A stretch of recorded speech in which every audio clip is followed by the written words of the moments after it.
안녕하세요. 연세반디 치과교정과 원장 백인규입니다. 오늘은 교정치료 기간이 대부분 1년 반, 2년 이렇게 이상 걸리잖아요.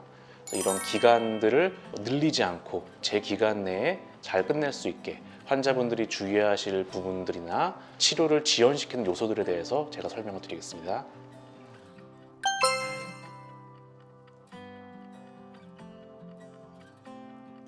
일단 첫 번째로 치료 약속을 잘 지켜주셔야 됩니다. 교정 치료를 시작을 하게 되면 장치를 붙이고 1년 반 있다가 2년 있다가 그냥 치료가 끝나는 게 아니라 의료진이 정한 그런 주기가 있습니다. 보는 텀이 보통 4주나 6주가 될 수가 있고, 어린 친구들, 1차 교정하는 친구들은 조금 더 길어질 수가 있는데, 그런 정한 텀을 잘 지켜서 오셔야지 치료 진행이 원활하게 진행이 될 수가 있어요. 예를 들어서 장치를 붙이고 처음에는 아주 얇은 그런 형상기억 합금 얇은 철사를 넣는데, 그 철사 하나만으로 교정이 끝나는 게 아니라 조금씩 더 힘을 가하기 위해서 진전을 시켜야 되거든요. 만약에 환자분들이 어떤 불가피한 사정으로 장기간 동안 내원을 못했다 이런다면은 대개는 그 모동 기간만큼 지연되는 것뿐만 아니라 더 기간이 늘어날 수가 있습니다. 왜냐하면 치아가 이동을 할 때 현재 바뀐 상황에 맞춰서 진행을 시켜야 되는데, 제때 힘이 안 가해져 주면은 원래대로 약간 회귀하려는 성질이 있기 때문에 다시 이제 진행된 부분조차 지연될 수가 있거든요. 이런 정해진 치료 기간을 잘 지켜서 오셔야지 원활하게 진행이 될 수가 있습니다. 실예를 들자면 발치 공간을 폐쇄를 하고 있는 환자분이었어요. 보통 공간 폐쇄할 때 고무줄이나 스프링 같은 거를 고리에 걸어서 공간을 천천히 폐쇄하게 되는데, 한동안 환자분이 못 오셨어요. 한 5개월 조금 넘어서 못 오신 것 같은데, 그 기간 도중에 한쪽 고무줄은 잘 있는데 반대편 고무줄이 빠진 거예요. 이제 환자분은 이제 크게 불편함이 없으시니까 안 오셨는데, 걸린 고무줄 쪽은 힘이 계속 가해져서 치아가 기울어지고 쓰러진 경우도 있었고, 반대편은 철사가 또 빠져서 잘 잡혀있던 치아가 틀어진 경우도 있었습니다. 이런 경우에는 단순히 모동 기간만큼 지연되는 게 아니라 다시 원상 회복시키는 데도 시간이 필요하기 때문에 치료 기간이 상당히 오래 걸릴 수가 있어요. 그래서 환자분들도 정해진 그 치료 기간에 맞춰서 약속을 잘 지켜서 오시는 게 필요합니다.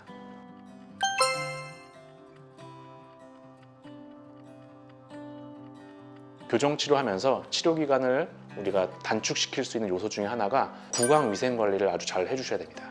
구강 위생 관리는 딴 게 없는데 잘 닦는 거죠.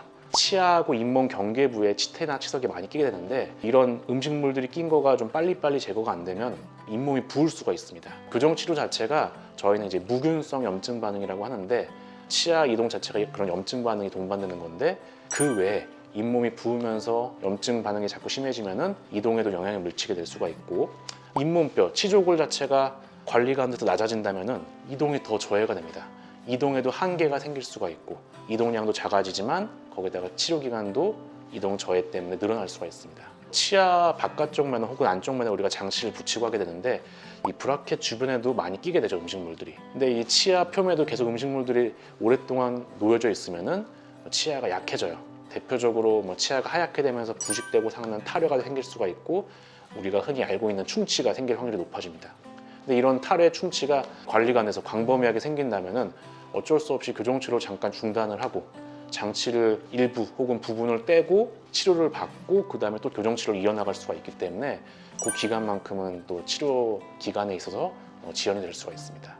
물론 여기 교정치료를 진행을 하시면서 보통 월치료를 하기 때문에 한 달에 한 번씩 와서 저희 병원에서 이렇게 청소를 하는 것도 되게 중요한 일이지만, 항상 오염될 수 있는 환경이니까 이런 관리도 늘 신경을 써주셔야 됩니다.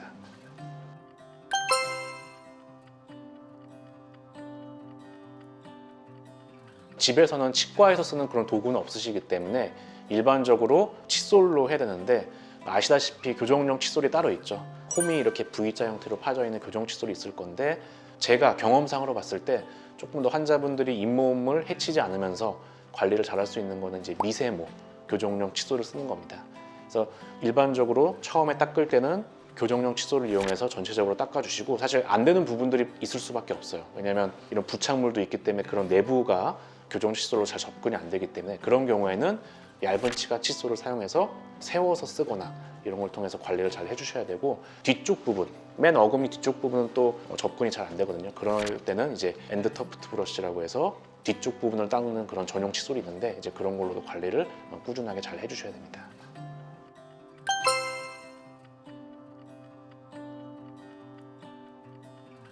환자분들이 또 이제 중요한 요소가 이를 자꾸 꽉 물면 안 됩니다. 교정 장치를 붙이고 치아에 힘을 가하는 교정력이 되게 수십 g에서 수백 g 단위라고 표현을 합니다. 교정력이.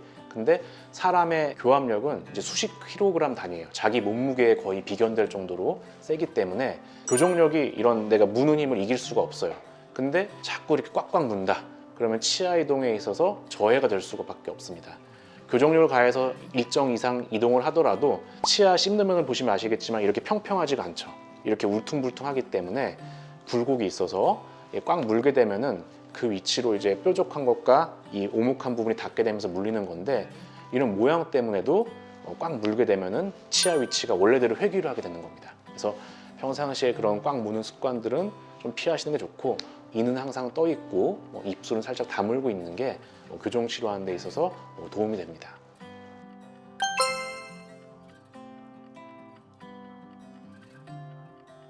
교정 치료를 또 이제 마지막으로 방해하는 요소가 잦은 브라켓이나 장치의 탈락, 혹은 이제 환자분들의 협조도 부족이라고 볼 수가 있습니다. 잦은 장치 탈락이란 거는 사실 교정 장치를 치아에 부착을 하게 되면 이 부착하는 것 자체가 영구적인 접착은 아닙니다.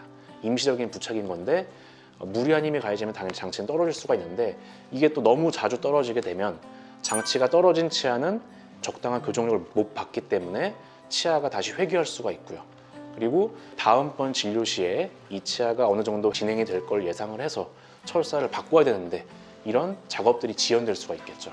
그래서 너무 자주 떨어지면은 초반에는 사실 큰 문제가 없지만 나중에 오히려 교정치료 중반 이후부터는 장치가 떨어지게 되면 치료가 지연이 될 수가 있습니다. 그리고 환자분의 협조도가 되게 중요하다고 제가 말씀드렸는데, 교정치료 하게 되면 거의 치료 중후반 이후부터는 막강 고무줄이라고 해서 위아래로 이렇게 고무줄 같은 걸 끼는 경우가 있어요. 교합을 맞추고 교정치료를 조금 더 진전시키기 위해서 하는 건데, 환자분이 식사하거나 양치할 때는 빼고 그 외에 남은 시간 동안에 충분한 시간을 껴야지 치료가 원활하게 진행이 되는데, 고무줄을 귀찮다, 안 가져왔다, 안 끼게 되면은 당연히 치료가 지연이 되겠죠. 교합 형성에도 영향을 미칠 거고 기관에도 영향을 미칠 수가 있습니다. 또 이제 제가 교정치료 하면서 환자분들이 무는 패턴을 보고 주의사항 같은 것들을 간혹 설명드리는 경우가 있습니다. 대개 이제 교합 변화가 일어나면 어금니 물리는 거가 이전하고는 좀 달라지기 때문에 조금 이제 많은 분들이 어금니로 잘 안 물려고 하고 약간 아래턱을 내밀어서 앞니끼리 약간 닿게 하려는 그런 성질이 있을 수가 있어요. 근데 아래 앞니랑 위에 앞니를 맞부딪히게 해서 닿게 하는 것 자체가 교정치료에도 영향을 미칩니다. 치아 건강에도 안 좋을 수가 있고 앞니의 후방 이동에도 영향을 미칠 수가 있어요. 그래서 아래턱을 내밀어서 이렇게 무는 행위는 피하시는 게 좋습니다. 누구나 다 물 때요, 한쪽이 편해요.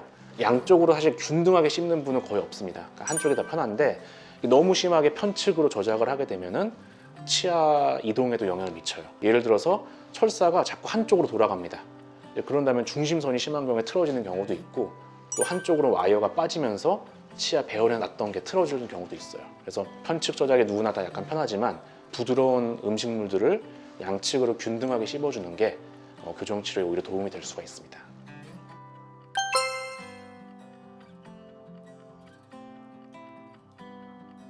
전체 교정으로 보면은 대개 1년 반 정도의 시간이 걸리면 될 것 같은데, 물론 이제 환자분들마다 큰 개별적인 차이가 있어요. 발치한 분들은 대개 2년 정도 걸린다고 보시면 될 것 같은데, 시간이 좀 더 오래 걸리는 분도 있지만 1년 반도 채 안 돼서 교정 치료가 잘 마무리되는 경우도 있습니다. 제가 좀 이제 강조를 드리고 싶은 거는 지연된 요소들을 환자분도 충분히 좀 이해를 하시고 주의사항을 의료진이 지시한 대로 잘 지켜주셔야지 교정 치료가 원활하게 진행이 될 수가 있습니다. 제가 이렇게 오늘 강조드린 내용들만 잘 지켜주셔도 이게 지연되는 환자분들에 비해서 10%에서 30%의 치료 기간의 단축은 있을 수가 있습니다. 오늘은 치아 교정 치료를 단축시키는 그런 방법에 대해서 제가 설명드렸는데, 단축시킨다기보다는 우리가 교정 치료를 방해하는 요소들이 워낙 많은데 장애물들을 제가 좀 설명을 드린 거고, 이런 부분들을 주의사항들을 잘 지켜주시면은 치료 기간 내에서 환자분도 더 편하게 할 수가 있고 치료 기간의 단축도 우리가 바라볼 수 있을 것 같습니다. 이상 연세반의 치과교정과 원장 백민규였습니다. 감사합니다.